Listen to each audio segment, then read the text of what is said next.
AP CM Chandrababu August 1న Srisailam project వద్దకు వెళ్లనున్నారు. కృష్ణమ్మకు ఆయన జలహారతి ఇవ్వనున్నారు. చంద్రబాబు సీఎం కావడం వల్లే ఏపీలో నదులు కలకల్లాడుతున్నాయని టీడీపీ శ్రేణులు సంబరపడుతూ ఉన్నాయి.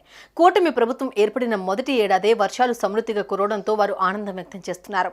శ్రీశైలం వద్ద కృష్ణానది పరవళ్లు తొక్కుతోంది. కర్ణాటకలో కురుస్తున్న భారీ వర్షాలకు కృష్ణానది పొంగి ప్రవహిస్తోంది.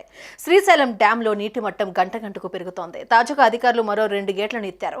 మొత్తం 5 గేట్ల ద్వారా నీటిని దిగువకు విడుదల చేస్తున్నారు. కృష్ణా పరివాహక ప్రాంతాల్లో భారీ వర్షాలు కురుస్తుండటంతో ఇప్పటికే కర్ణాటకలోని ఆల్మట్టి, నారాయణపూర్ జలాశయాలు జలగలతో తొణికిసలాడుతూ ఉన్నాయి. ఆయా ప్రాజెక్టులో నీటి మట్టం గరిష్ట స్థాయికి చేరడంతో దిగువకు నీటిని విడుదల చేస్తున్నారు. దీంతో శ్రీశైలం ప్రాజెక్టుకు భారీ ఇన్ఫ్లో కొనసాగుతోంది.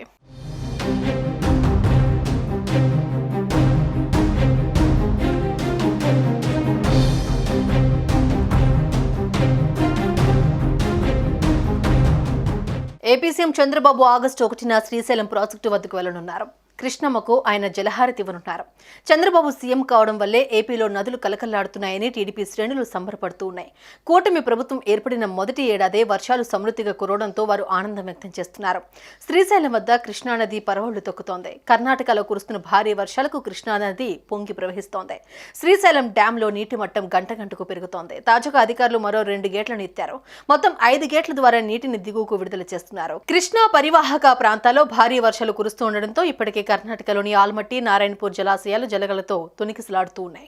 ఆయా ప్రాజెక్టులో నీటి మట్టం గరిష్ట స్థాయికి చేరడంతో దిగువకు నీటిని విడుదల చేస్తున్నారు. దీంతో శ్రీశైలం ప్రాజెక్టుకు భారీ ఇన్ఫ్లో కొనసాగుతోంది.